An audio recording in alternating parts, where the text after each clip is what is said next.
ঈমান যদি আপনার ভিতরে থাকে, আল্লাহ আল্লাহ রাসূলের জন্য ঈমানের আওয়াজ থাকবে ইনশাআল্লাহ। নারায়ে তাকবীর, লিল্লাহি তাকবীর। আল্লাহ পাক আজকের মজমাকে কবুল করুক, বলেন আমিন।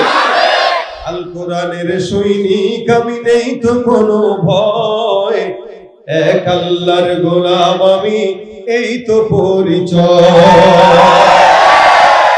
এই পৃথিবীর সবই নকল, এই পৃথিবীর সবই নকল, আসল কিছুই নয়, এক আল্লাহর গোলাম আমি, এই তো পরিচয় আমার, এই তো পরিচয়। কোরআন হাদিস শাসনতন্ত্র রাসূল আমার নেতা, উৎসাহ মোর চির অম্লান ইতিহাস বীর গাথা। কোরআন হাদিস শাসনতন্ত্র রাসূল আমার নেতা, উৎসাহ মোর চির অম্লান ইতিহাস বীর গাথা।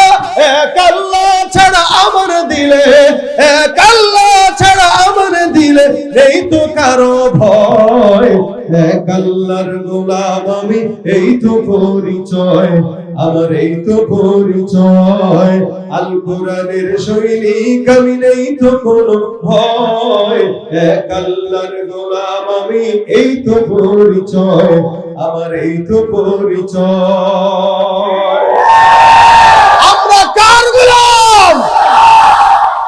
আল্লাহ পাক আমাদেরকে তার গোলাম বানাক, মুখে না অন্তরে, মুখে না অন্তরে। মুখের গোলামের দাবিদারের অভাব নাই, সব বন্ডামি করে, অন্তরের বেলায় কোনো খবর নাই। আমরা চাই মৌখিক ভাবে নয়, অন্তরের দিক থেকে আল্লাহর গোলাম হতে। অন্তরে যখন গোলাম হবেন, অটোমেটিক মুখে, জবানে, শরীরে, সব জায়গায় প্রচার হয়ে যাবে। আমি আপনাদের সামনে ছোট্ট একটি সূরার প্রথম অংশ তেলাওয়াত করেছি, যে সূরা আপনাদের সবার কম বেশি জানা, সূরাতুল হুমাযা। এই আয়াতের অংশ, শুরুর আয়াত আর একটি হাদিস। যারা আলেম দ্বীন, এনারা বুঝে গেছেন আলোচনা কোন দিকে। সুতরাং এই বিষয়ের উপরে কিছু কথা। কেন আমরা এক সময় আগে দেখতাম মাহফিল হইতো, মুরব্বী বাবারা আসতো বহুদূর থেকে, কথা শোনার জন্য আসতো, দ্বীন শিখার জন্য আসতো, নামাজের ফরজ বিধান শিখার জন্য আসতো, ওযু শিখার জন্য আসতো এবং শিখতো এবং আমলও করতো। আজ থেকে 10 বছর আগের কথাও যদি বলি, এরকমই ছিল। হুট করে এই পরিস্থিতি চেঞ্জ। এখন মাহফিলে আসে, গীবত শুনে, শিখে, অন্তরে ঢুকায়, তারপরে যায়। পরনিন্দা শিখে, পরনিন্দা শুনে, পরনিন্দা অন্তরে লালন করে, তারপরে যায়। এক সময় মাহফিল হতো সমস্ত বিভেদওয়ালা জাতিদেরকে এক করার জন্য, আর এখন এক জাতিকে বিভেদ করার জন্য মাহফিল হয়। আমরা চাই মাহফিল গুলো যেন দ্বীন শিখার মারকাজ হয়। এটা আপনাদের চাওয়া কিনা? এখানে আমি আমার বারাত আপনাদের কাছে প্রকাশ করার জন্য আসি নাই। আমি যে বড়, এটা প্রকাশ করার জন্য আসার কোনো সুযোগ নাই। কারণ দুনিয়াতে নবী রাসূল, সাহাবী, তাবেঈ এরা ছাড়া প্রত্যেকটা বান্দা গুনাহগার। এদেরকে আল্লাহ পাক নিজ গুমে ক্ষমা করে দিয়েছেন। নবী রাসূলরা নিষ্পাপ না? সন্দেহ আছে কোনো? সাহাবীরা নিষ্পাপ না? সন্দেহ আছে কোনো? কে সন্দেহ আছে? হাত তুলেন। সাহাবীরা নিষ্পাপ না? আছে না? আমাদের দেশে অনেকে আছে সাহাবীদেরকে নিষ্পাপ বলতে চায় না। অনেকে আছে যারা সাহাবা একরামদেরকে মেয়ারে হক মানতে চায় না।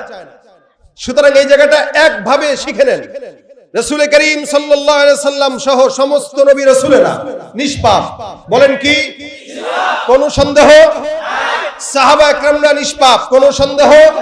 কোরআনে আল্লাহ বলেছেন রাদিয়াল্লাহু আনহুম ওয়া রাদু আন, এরাও খুশি, আল্লাহও খুশি। তার মানে কোনো কথা আছে? আর কোন সাহাবীর ব্যাপারে কোনো আর কথা থাকবে? যদি কারো থাকে, সে ঈমানদার হতে পারে না। রাসূল করিম সাল্লাল্লাহু আলাইহি ওয়াসাল্লাম বলেন খায়রু উম্মতি করনি সুম্মা আল্লাযীনা ইয়ালুনহুম সুম্মা আল্লাযীনা ইয়ালুনহুম, সবচেয়ে ভালো জামানা আমার জামানা, এরপরেরটা। এই তিন জামানার কথা নবী করিম সাল্লাল্লাহু আলাইহি ওয়াসাল্লাম বলেছেন। আল্লাহ পাক রব্বুল আলামিনের হাবিবের স্পষ্ট বাণী। তার মানে সাহাবা একরামদের পরের জামানাই কাদের? তাবেঈদের। আর তাবেঈদের ব্যাপারে রাসূলের হাদিস আছে, যারা আমাকে দেখেছে রাআনি আওমান রাআনি, রাসূল বলেন যারা আমাকে দেখেছে অথবা আমাকে যারা দেখেছে তাদেরকে দেখেছে। রাসূলকে দেখেছেন কারা? সাহাবীদেরকে দেখেছেন কারা? তাবেঈ। রাসূল বলেন যারা আমাকে দেখেছে অথবা আমাকে দেখেছে তাদেরকে দেখেছে, অর্থাৎ সাহাবী এবং তাবেঈ, এদেরকে আল্লাহ মাফ করে জান্নাত দিয়ে দিয়েছে।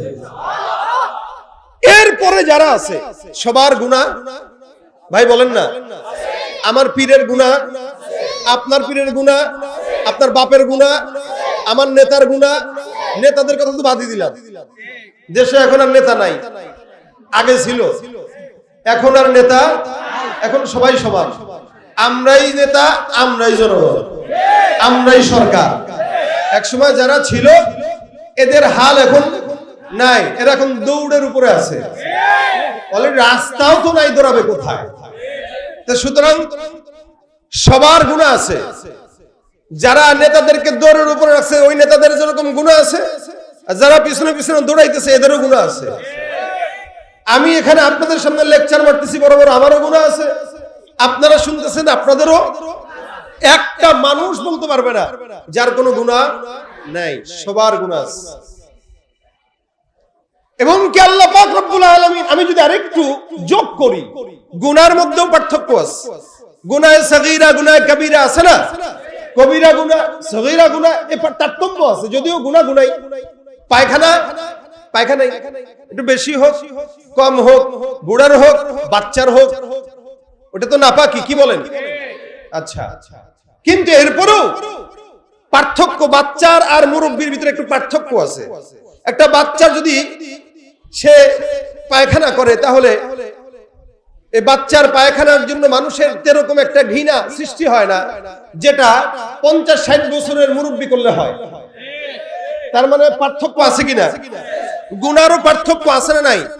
কারো গুনাহ একটু কম, কারো গুনাহ একটু বেশি। এখন আসেন, কার কম কার বেশি এটা আল্লাহ পাক কোরআনে স্পষ্ট করেছেন। আজকে 2000 কত সাল? 24। বলেন তো 2024 সালের সময় আর 1024 সালের সময় এক, পার্থক্য আছে না? আচ্ছা, 2024 সালে আমাদের গুনাহ করার জন্য কি সিনেমা হলে যেতে হয়?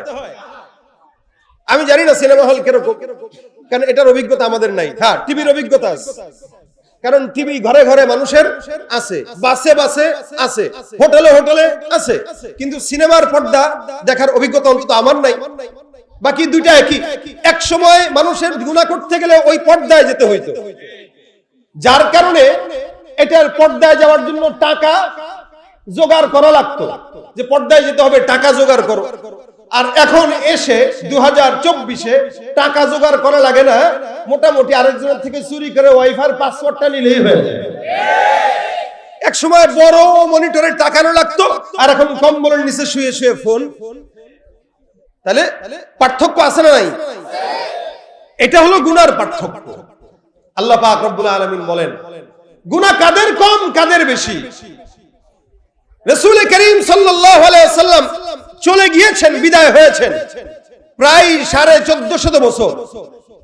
এটা সম্ভবত 1446 হিজরি চলতেছে। এই 46 হিজরি যে চলতেছে, তার মানে নবী করিম বিদায় হয়েছেন 1450 বছর। রাসূল সাল্লাল্লাহু আলাইহি ওয়াসাল্লামের জামানা আর আজকের জামানা কি এক হবে? এবার আসেন, পার্থক্য কোথায়? রাসূলের জামানা থেকে মানুষ যত পিছিয়ে, নবী করিম থেকে মানুষ যত দূরত্বে, তত মানুষের ফিতনার ভিতরে ডুবন্ত। রাসূলের জামানার যত মানুষ নিকটে, তত মানুষ ফিতনা থেকে দূরে। আর রাসূলের থেকে যত মানুষ দূরে, তত মানুষ ফিতনার নিকটে। যেমন আজ থেকে 50 বছর আগে যে লোকটা জন্মগ্রহণ করেছে, আমার থেকে 50 বছর আগে জন্ম নেওয়া ওয়ালা লোকটা আমার থেকে 50 বছর বেশি নেককার। কেন? সে 50 বছর ফিতনা পায় নাই, আমি 50 বছরের আপডেট ফিতনা পেয়েছি। আমাদের দেশের এক সময় পলাতক প্রধানমন্ত্রী কথা বলতেন, এ বাংলাদেশকে আধুনিক করেছে কে? অমুক। বাংলাদেশকে মোবাইল দিয়েছে কে? অমুক। ফেসবুক দিয়েছে কে? অমুক। তা আমি মাঝে মাঝে ওয়াজে বলতাম যে আমাদের দেশের সরকার বলে ফেসবুক ঘরে ঘরে দিয়েছে কে? সরকার। মোবাইল ঘরে ঘরে দিয়েছে কে? সরকার। ইন্টারনেট ঘরে ঘরে দিয়েছে কে? সরকার। আমি বলতাম এই কথাটা বলা দরকার ছিল, ঘরে ঘরে লুচ্চা বদমাশ বানিয়েছে কে? কথা ঠিক না? এটাকে তারা আধুনিকতা মনে করত, আর আমার কাছে এটাকে বেহায়াপনা মনে হয়েছে। যত বেশি বাচ্চাদের হাতে মোবাইল যাচ্ছে, বাচ্চারা 10 বছর হওয়ার আগেই চরিত্রহীন হয়ে জন্মগ্রহণ করতেছে। এখন তো 7 বছরের বাচ্চাকেও বিশ্বাস হয় না, 8 বছরের সন্তানকেও বিশ্বাস হয় না। আর এটাকে আপনি আধুনিকতা মনে করছেন, অথচ আল্লাহ পাক বলেন আস-সাবিকুন উলাইকাল মুকাররাবুন ফি জান্নাতিন নাঈম সুল্লাতুম মিনাল আউওয়ালিন ওয়া কালিলুম মিনাল আখিরিন। আল্লাহ পাক রব্বুল আলামিন বলেন যারা অতীতে চলে গেছে এরা অধিকাংশ জান্নাতি। সুবহানাল্লাহ। যারা অতীতে চলে গিয়েছে এরা অধিকাংশ সুল্লাতুম মিনাল আউওয়ালিন ওয়া কালিলুম মিনাল আখিরিন। যারা পরে আসবে এদের কম সংখ্যক লোকই জান্নাতে যাবে, এরা অধিকাংশ জাহান্নামে থাকবে। আর যারা অতীতে চলে গেছে রাসূলের জামানার নিকটবর্তী এরা অধিকাংশই জান্নাতের নিকটবর্তী।